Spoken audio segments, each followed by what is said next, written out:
वो एक चंबल के जंगल का इलाका था। उस इलाके का नाम सुनते ही आसपास के गांव वाले और पुलिस वाले में एक डर बैठ जाता था।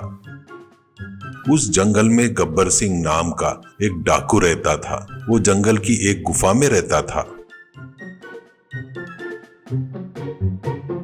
सभी बंदूकें और तलवारें ले जाकर घोड़े पर सवार होकर आसपास के गांव में डाके डालते रहता था।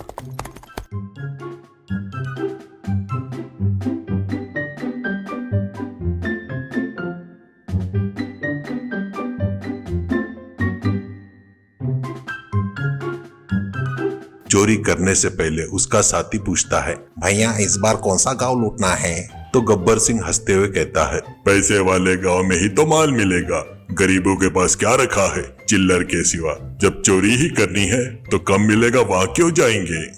अमीर लोगों के घर पर, बैंक में, सोने की दुकानों में जो भी दिखता था वो छोड़ता नहीं था।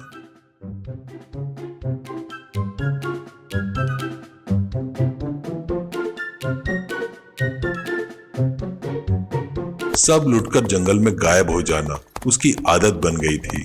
जीप में पुलिस उसका पीछा करती थी तो जंगल में घुसने के बाद चोरों का नामो निशान ही नहीं मिलता था।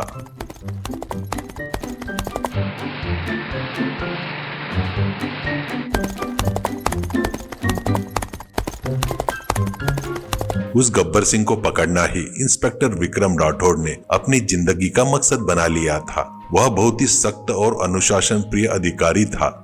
गब्बर सिंह के मामले में उनके बड़े अफसर ने फोन करके कहा, और कब तक पकड़ोगे उसे पकड़ोगे करके तुम्हें वहाँ पर ट्रांसफर किया है। मेरे बड़े साहब के सामने मैं तुम्हारी तारीफ की है। पता है तुम अब अगर उसे नहीं पकड़ पाए तो सिर्फ तुम्हारी ही इज्जत नहीं, मेरी भी इज्जत जाएगी। विक्रम राठौड़ ने जवाब दिया, सर उसी के लिए नींद और खाना छोड़कर घूम रहा हूँ सर। उस गब्बर सिंह को पकड़कर ही रहूंगा सर। मुझ पर भरोसा रखने के लिए धन्यवाद। उसे पकड़कर हमारे डिपार्टमेंट की इज्जत बचाऊंगा सर। दूसरा गब्बर सिंह आएगा तो इस बार डर के मारे पैदा ही नहीं होगा सर। गब्बर को कैसे पकड़ना है इस पर वो अपनी टीम के साथ हमेशा चर्चा करते रहता था। अगर मैं इस बार गब्बर को नहीं पकड़ा तो मेरी वर्दी का कोई मतलब ही नहीं है। वह कितने दिन छुपकर भागता है मैं भी देखता हूँ, वो अपने साथियों के साथ कहता है।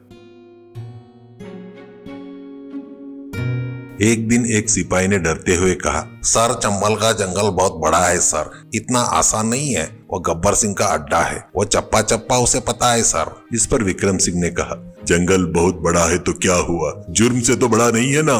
उसे पूरा जंगल पता है तो भी ठीक है, मैं उसे पकड़कर ही दम लूंगा।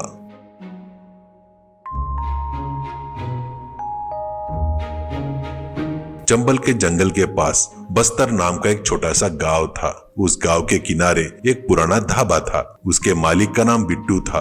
वो महाकंजूस, 1 रुपया भी खर्चा करना पड़े